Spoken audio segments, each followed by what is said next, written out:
Hello everyone, and welcome back to Fighter Tess Podcast with me, Tess, and of course my husband and co-host Terry.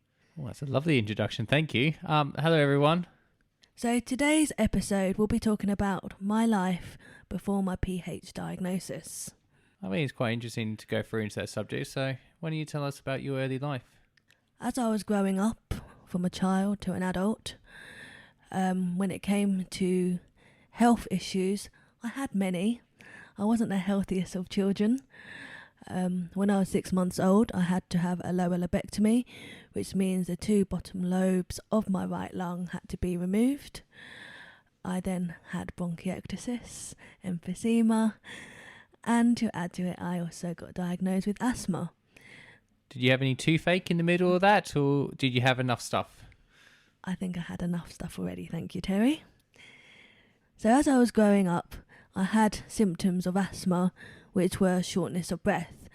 When it came to doing any type of exercise, I'd always try to find an excuse not to join in because I couldn't keep up with my friends. I was always the slow one, the one who couldn't keep up, the one who tried her best, but it just wasn't a success. And it was really demoralising, but I had to go to hospital and find out why I couldn't breathe properly. I would always pick you in the list of people for rounders, don't worry about that. Well, you would lose. So I got a diagnosis of asthma. Asthma is a very common lung condition. Many people in the UK have got asthma, and it's caused by the inflammation of the tubes that carry air in and out of the lungs and can cause breathing problems, the shortness of breath. Now, asthma is a very serious condition and is treated with inhalers. You have the blue inhaler and all different colour inhalers, brown, purple, orange. These are all the types of inhalers I was put on to try and ease my symptoms and help me through my childhood so I could join in with the sports and the activities that I wanted to do when I was younger. So when I was younger, I had asthma, but I don't think my asthma was the same as yours. So I used to have the medicine morning and night. I used to sometimes feel like there was a bag smothering me as I breathed, like I was swimming in the water with my head underneath it. But I feel like your asthma was a little bit more severe than my one. What was your asthma, well, what they perceive as asthma, like? When I got very breathless due to any types of exercise, even walking up stairs or hills, any inclines, I would find it really difficult and my breathing would really struggle. Sometimes I felt sick, faint. I just couldn't go on. And for this to be severe asthma, it was quite challenging, I must admit. When did things escalate? I took geography for GCSE, and so we went on a field trip to Dorset. I remember that we had to climb a hill, and I just couldn't do it. I took a few steps, and at this time, you're about 15, 16, taking your GCSEs, and it's probably not allowed now, but my geography teacher said, "Get on my back, I'll give you a piggyback up the hill." So, yeah, we zoomed past all my classmates as we ran up the hill, and thankfully, because of him, I could enjoy the rest of the day.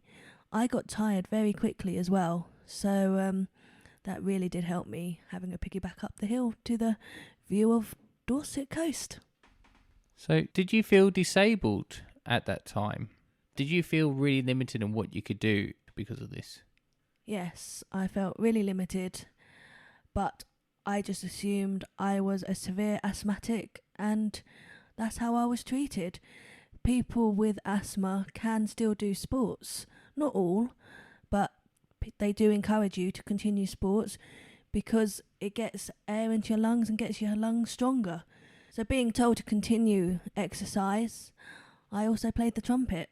So that definitely got the air into my lungs. That's quite a lot of breath you need for that, isn't it? Definitely, but little did I know that I was making my heart worse.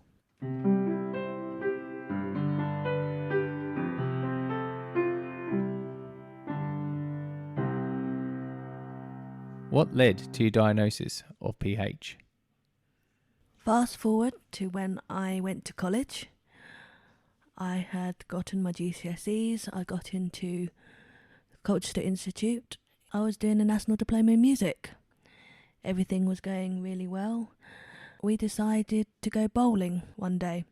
Now, my college was right near the town centre. We decided to walk to the bowling centre, had a game in our lunch and walked back. But it was that journey that would change my life forever.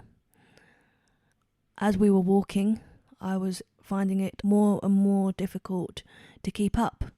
Next minute I know, I fainted. And I don't really know much more after that. I was taken to the Royal Brompton Hospital, where I had all different kinds of tests. I had an echo, an ECG, MRI, lung function, and I was under the respiratory team, so they did all these tests for me. They couldn't find any differences to my lungs. Everything looked, as you could say, normal for an asthmatic. So this is when the cardiac team decided to get involved in my care. They looked even further into my test results, and they noticed that my heart looked enlarged on the scans. It was so large it looked like I had a carrot in my chest. And this was caused by a PDA, known as a patent ductus arteriosus. This hole should be closed at birth, but mine remained opened, and this was the cause and the start of pulmonary hypertension for me. We'd never been told about this hole in the heart. I never knew I had a hole in the heart. I think that's why babies nowadays, I've been told, don't take this as a fact, but a lot of babies do have the scan to make sure that their heart is okay from birth. Sometimes it's not picked up. That was the case with me. But it had been too late, and that is when I was told I had pulmonary hypertension. My heart was double the size of a normal person. It's quite a story when you hear it, really. Just from a normal walk, from bowling, from all the tests you went through and that. To be honest, that time in my life was quite a blur. I was 17 years old. I just started to learn to drive. I knew I wanted to do music and that I was going to go to university. But now I was facing the fact that I might not be living for a few months. When you're 17 years old, you don't really know what else to think about, but hope that you're going to get better, I guess. It was a really difficult time. After my diagnosis, I was in hospital for around 6 months. I had to have all my college work sent to me. My bed was always covered in college work because I was determined to continue my education. Let's be blunt here, I wasn't going to die. This medication that I had to start for pulmonary hypertension was going to work, and I was going to have a future. It might have been a different future to what I thought, but it was one that I was ready to take on. Do you have any advice for people who've just newly diagnosed, like straight afterwards, and maybe listening to this podcast right now? What would you say to them? If I take myself back to 17-year-old me, I'd advise her and let her know that everything's going to be okay. So, that's your story so far. I think we should leave the next part to the next actual episode. What do you think? Sounds good to me. I really hope that you enjoyed listening to my journey up until my PH diagnosis. You might find some similarities with your journey, or know of people who have had the same journey as myself. And we would love for you to get in touch with us. As I said, you can find us on Facebook, Instagram, and also my blog, or email us directly at fightertestpodcast@gmail.com. We would love to hear from you, and please do get involved. And we look forward to seeing you in the next episode. Thank you for listening. Bye. See you later.